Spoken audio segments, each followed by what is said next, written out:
할렐루야. 올해 5월은 유독 장미가 아름다운 그런 계절이었습니다.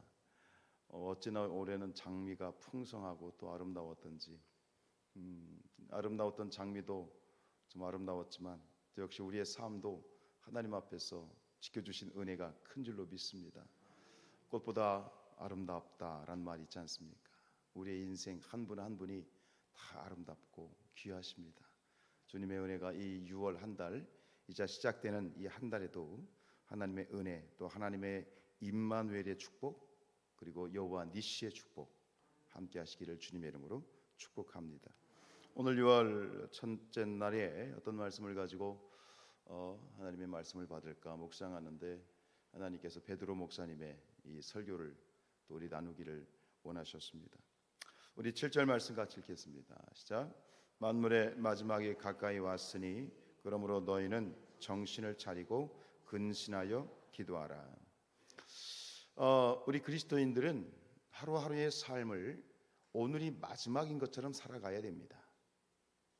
오늘이 마지막 날인 것처럼, 그것을 굳이 신학적인 용어로 정의를 하면 종말론적인 신앙,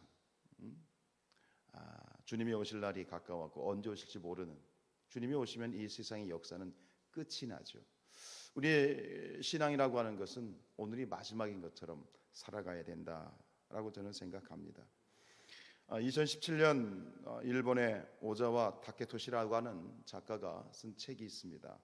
살아라, 오늘이 마지막 날인 것처럼, 이란 책입니다. 살아라, 오늘이 마지막 날인 것처럼. 이 책을 쓴 이 오자와 타케토시라고 하는 그분은 약 20년 동안 2,800명의 환자들의 죽음을 이렇게 마중을 했던 이 호스피스 전문 의사입니다. 20년 동안 2,800명의 죽음을 이렇게 옆에서 지켜보면서 나름대로 깨달은 것이 있었겠지요. 그래서 그것을 정리를 해서 한 챕터 4개로 나누어서 이렇게 쭉 했는데, 우리가 잘 많이 듣는 그런 흔한 이야기입니다. 많이 들었을 법한 그런 어렵지 않은 내용이지만, 오늘 그러나 우리가 진리라고 하는 것은 어려운 것이 아니거든요. 진리는 단순한 겁니다. 진리는 그리고 쉬운 것입니다.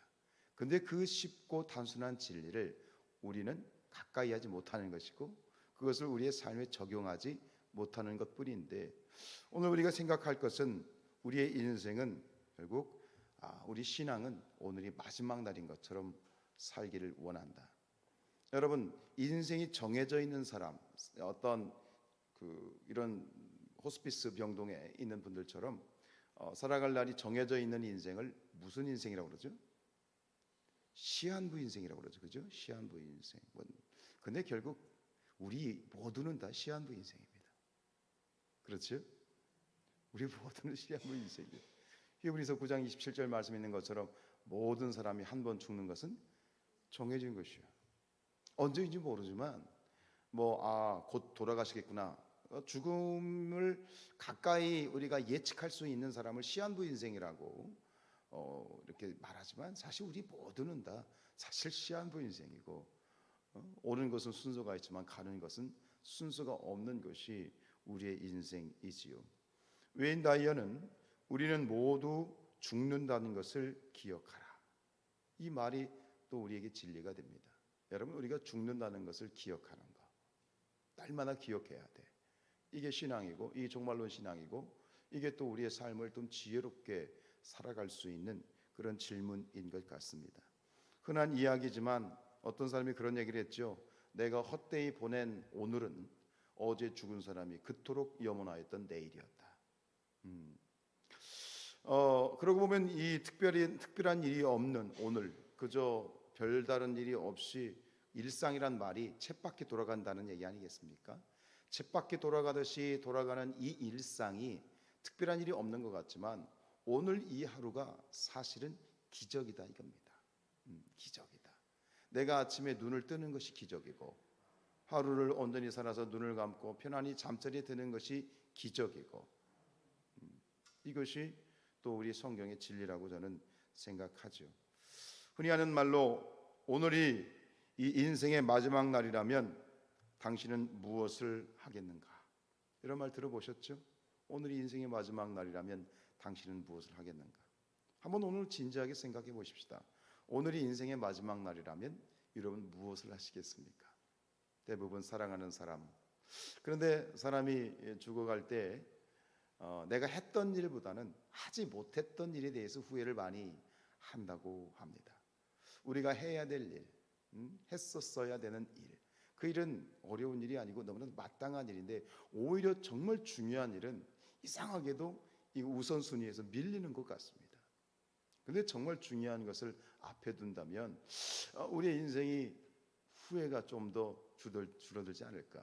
그런 지혜가 어디서 오느냐? 오늘이 인생의 마지막 날이라며 이런 질문을 우리가 가끔은 되뇌이는 것도 굉장히 큰 삶의 유익이 있다고 생각합니다. 오늘 인생의 마지막 날이라면 오늘 이 베드로 목사님은 이렇게 말씀하시죠. 뭐라고요? 8절입니다. 시작. 무엇보다도 뜨겁게 서로 사랑할지니 사랑은 허다한 죄를 덮느니라. 7절에서 만물의 마지막이 가까웠다. 그러면 너희는 정신을 차리고 근신하고 깨어 기도하라. 그러면서 만물의 마지막이다. 이게 베드로 목사님 말씀은 그거예요. 오늘이 마지막 날이라면 무엇을 할 것이냐. 마지막 날이 가까우기 때문에 우리의 인생이 시한부 인생인데 우리가 무엇을 할 것이냐. 8절에서 얘기하는 건 뭐예요? 서로 사랑하라는 거예요. 오늘 권사님도 기도하셨지만 서로 사랑하라는 거예요. 결국은 마지막에 죽어가는 인생들의 이야기를 가끔 들으면 마지막에 후회하는 건 뭐냐면 내가 좀 더 사랑하지 못했던 것, 별거 아무것도 아닌 거 가지고 미워하고 시기하고 질투하고 아무것도 아닌 것 가지고 그렇게 그게 정말 중요한 일인 양 그렇게 거기에 몰두해서 살았던 그런 인생들을 많이 후회한다는 얘기 하지 않습니까? 사람이 죽어갈 때 가장 많이 하는 말이 뭐죠? 죽어가면서 예전에 그 9.11 사태 났을 때 얘기 들으셨지 않습니까? 그 9.11 쌍둥이 병동에 이제 비행기 이제 추락해가지고 죽어갈 때 그때 수많은 사람들이 마지막 메시지를 남기지 않습니까? 문자를 남기거나 전화를 하거나 그때 했던 대부분의 말, 했던 사람들이 했던 공통적인 말, 그 통화 그게 뭡니까? 사랑해라는 말입니다. 왜 그럴까요? 왜 사랑이라는 말을 하지 못해 그렇게 많이 할까요? 깨달은 거죠. 이 말이 중요한 말이구나. 또 한 가지, 내가 이 말을 왜 하지 못했을까? 후회하는 거죠. 후회하는 거죠. 오늘 이 베드로 목사님 하신 말씀은 결국은 예수님의 말씀과도 똑같습니다. 예수님께서도 동일한 말씀하셨지 않습니까? 요한복음 3장 34절입니다. 시작. 새 계명을 너희에게 주노니 서로 사랑하라. 내가 너희를 사랑한 것 같이 너희도 서로 사랑하라. 주님의 말씀입니다. 여러분 왜 이토록 성경은 역시 또 사랑을 강조하는데 왜 이토록 사랑을 강조하고 있는 것인가? 왜 그럴까요? 인간은 사랑을 먹고 사는 존재입니다. 세상 모두 사랑 없어 냉랭함을 아느냐 곳곳마다 사랑 없어 단식 소리 뿐일세 사랑 없는 까닭에 사랑 없는 까닭에 사랑 얻기 위하여 저들 오래 참았네. 이 찬양이 참 좋습니다. 자, 가사가 이 9절마다 가사 1, 2, 3, 4절마다 참 울림이 커요. 우리는 사랑을 먹고 사는 존재예요. 밥을 먹고 사는 존재가 아니에요, 사실. 그래서 시설에 있는 그런 아이들이 이유 없이 죽어간다고 하잖아요. 굶는 것도 아니고 병이 든 것도 아닌데 이유 없이 시름시름 앓다가 죽는 아이가 있다잖아요. 왜 그럴까요? 사람은 밥을 먹고 사는 존재가 아니야. 물론 먹어야지.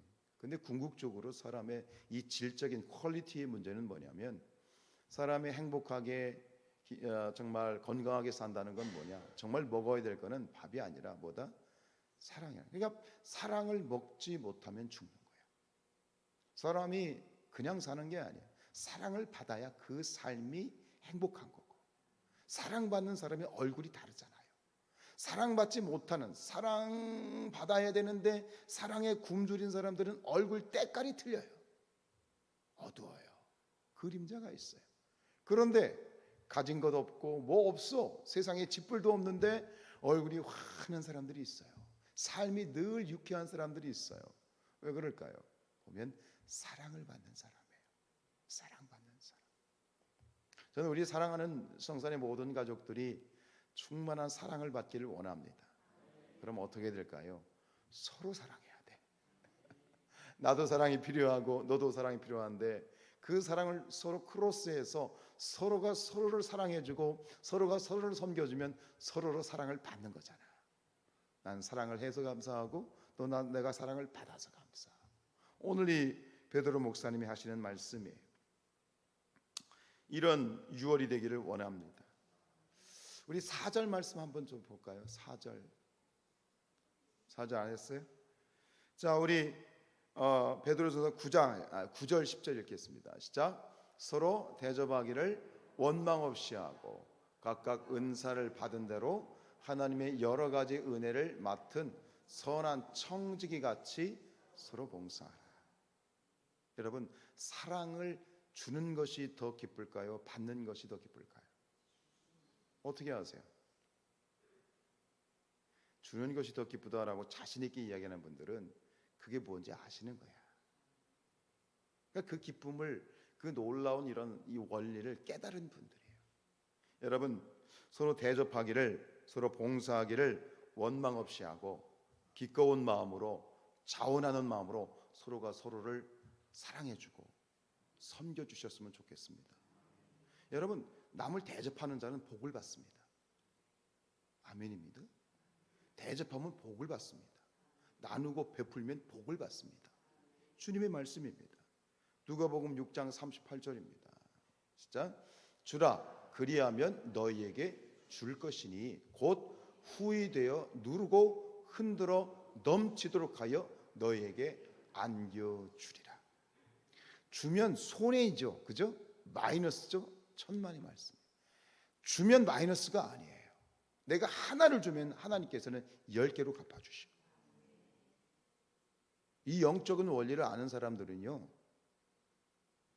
있어요. 보면 이분이 뭘 아는구나. 진짜 이론 한 장도 그냥 벌벌벌 떠는 인생은요 그렇게 살다가 죽더라고요. 그런데 정말 나눌 줄 알고 베풀 줄 알고 남에게 섬길 줄 아는 인생은요 삶의 퀄리티가 다르고요 하나님이 베풀어 주시는 은혜가 틀려요. 가끔 저에게 참 목사라고 담임 목사라고 이렇게 섬겨주시는 분들이 있어요.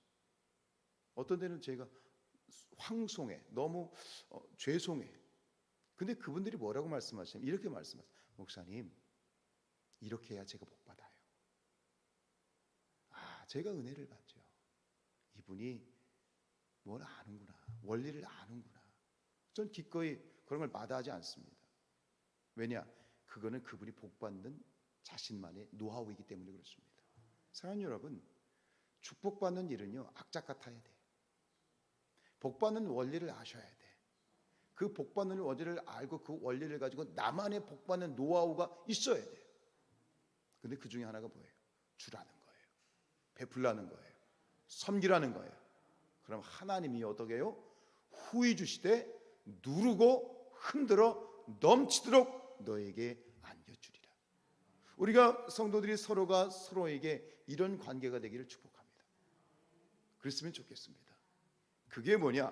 그게 초대교회 공동체입니다. 그게 하나님의 이상적인 교회 모델입니다. 그런 교회, 그런 우리 성산교회가 될 수 있기를 주님의 이름으로 축복합니다. 6월 한 달도 하나님께서 함께 하십니다.